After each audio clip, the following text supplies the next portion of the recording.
ओम श्री परमात्मने नमः। आज का विषय है ज्ञान योग। ज्ञान योग से तात्पर्य है विशुद्ध आत्म स्वरूप का ज्ञान या आत्म चैतन्य की अनुभूति। इसे उपनिषदों में ब्रह्मानुभूति भी कहा गया है और यह भी कहा गया है कि रीते ज्ञानन्नम मुक्ति, ज्ञान के बिना मुक्ति संभव नहीं है।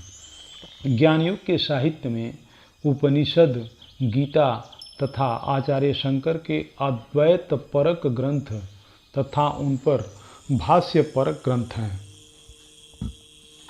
इन्हीं से ज्ञान योग की परंपरा सुदृढ़ होती है। आधुनिक युग में विवेकानंद आदि विचारकों के विचार भी इसमें समाहित होते हैं। ज्ञान योग दो शब्दों से मिलकर बना है, ज्ञान तथा योग। ज्ञान शब्द के कई अर्थ किए जाते हैं, जैसे लौकिक ज्ञान, वैदिक ज्ञान, साधारण ज्ञान एवं असाधारण ज्ञान, प्रत्यक्ष ज्ञान और परोक्ष ज्ञान। किंतु ज्ञान योग में उपरोक्त मंतव्यों से हटकर अर्थ सन्निहित किया गया है। ज्ञान शब्द की उत्पत्ति ज्ञ धातु से हुई है, जिससे तात्पर्य है जानना। इस जानने में केवल वस्तु के आकार प्रकार का ज्ञान समाहित नहीं है, वरन उसके वास्तविक स्वरूप की अनुभूति भी समाहित है।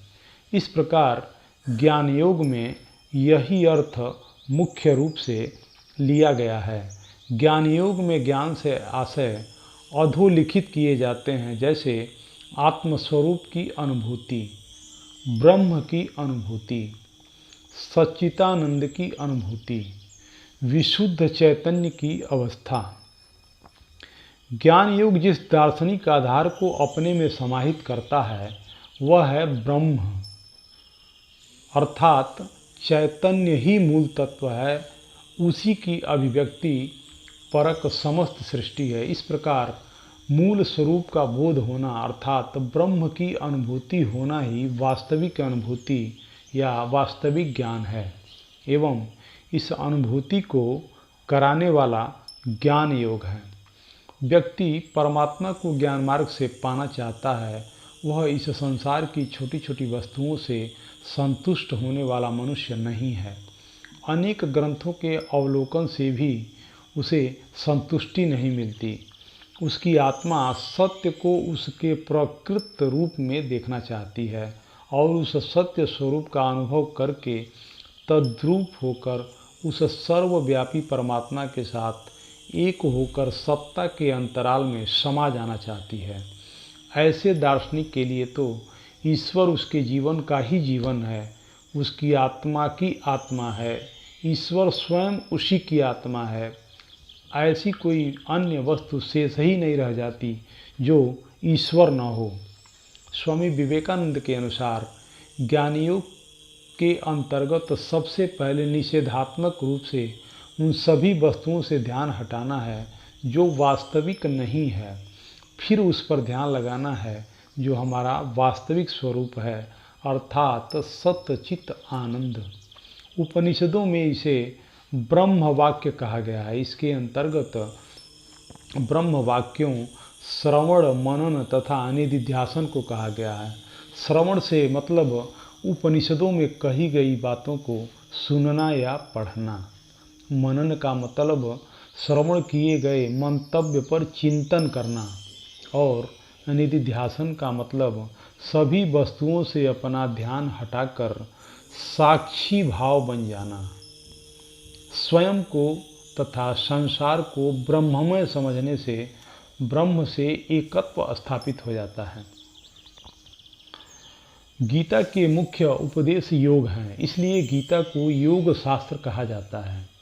जिस प्रकार मन के तीन अंग हैं, ज्ञानात्मक, भावनात्मक और क्रियात्मक, इसलिए इन तीनों अंगों के अनुरूप गीता में ज्ञान योग, भक्ति योग और कर्म योग का समन्वय हुआ। आत्मा बंधन की अवस्था में चली जाती है, बंधन का नाश योग से ही संभव है। योग आत्मा के बंधन का अंत कर उसे ईश्वर की ओर मोड़ती है। गीता में ज्ञान, कर्म और भक्ति को मोक्ष का मार्ग कहा गया है। इस प्रकार गीता ज्ञान योग, भक्ति योग और कर्म योग का संभव होने के कारण योग की त्रिवेणी कही जाती है। गीता के अनुसार मानव अज्ञानवश बंधन की अवस्था में पड़ जाता है। अज्ञान का अंत ज्ञान से होता है, इसलिए गीता में मोक्ष पाने के लिए ज्ञान की महत्ता पर प्रकाश डालती है। गीता के अनुसार ज्ञान दो प्रकार के होते हैं, तार्किक ज्ञान और आध्यात्मिक ज्ञान।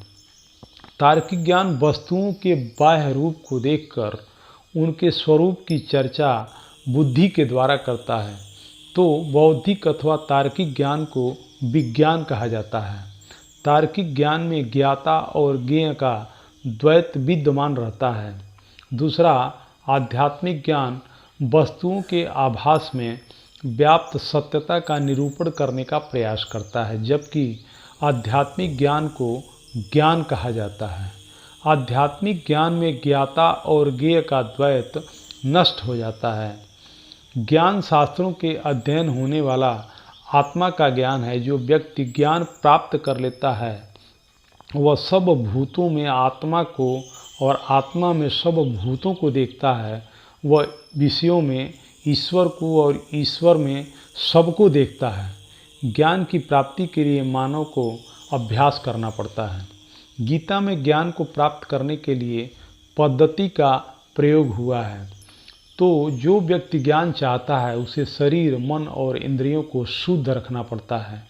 इंद्रियां और मन स्वभावतः चंचल होते हैं, जिसके फलस्वरूप वे विषयों के प्रति आसक्त हो जाते हैं। इसका परिणाम यह होता है कि मन दूषित होता है, कर्मों के कारण अशुद्ध हो जाता है।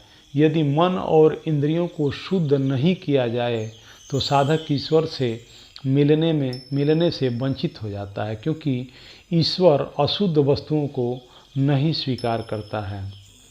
मन और इंद्रियों को उनके विषयों से हटाकर ईश्वर पर केंद्रीभूत कर देना भी आवश्यक माना जाता है। इस क्रिया का फल यह होता है कि मन की चंचलता नष्ट हो जाती है और वह ईश्वर के अनुशीलन में व्यस्त हो जाता है।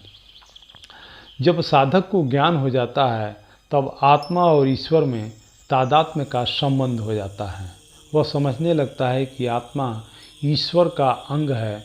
इस प्रकार की तादात्म्यता का ज्ञान इस प्रणाली का तीसरा अंग है। गीता में ज्ञान को पुष्ट करने के लिए योगाभ्यास का आदेश दिया जाता है। यद्यपि गीता योग का आदेश देती है, फिर भी वह योग के भयानक परिणामों के प्रति जागरूक करती है। ज्ञान को अपनाने के लिए इंद्रियों के उन्मूलन का आदेश नहीं दिया गया है। ज्ञान से अमृत की प्राप्ति होती है, कर्मों की अपवित्रता का नाश होता है और व्यक्ति सदा के लिए ईश्वरमय हो जाता है। ज्ञान योग की महत्ता बताते हुए गीता में कहा गया है, जो ज्ञाता है वह हमारे सभी भक्तों में श्रेष्ठ है। जो हमें जानता है वह हमारी आराधना भी करता है।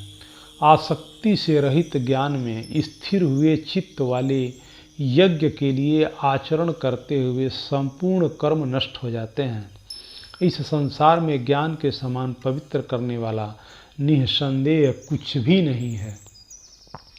हरि ओम तत्सत।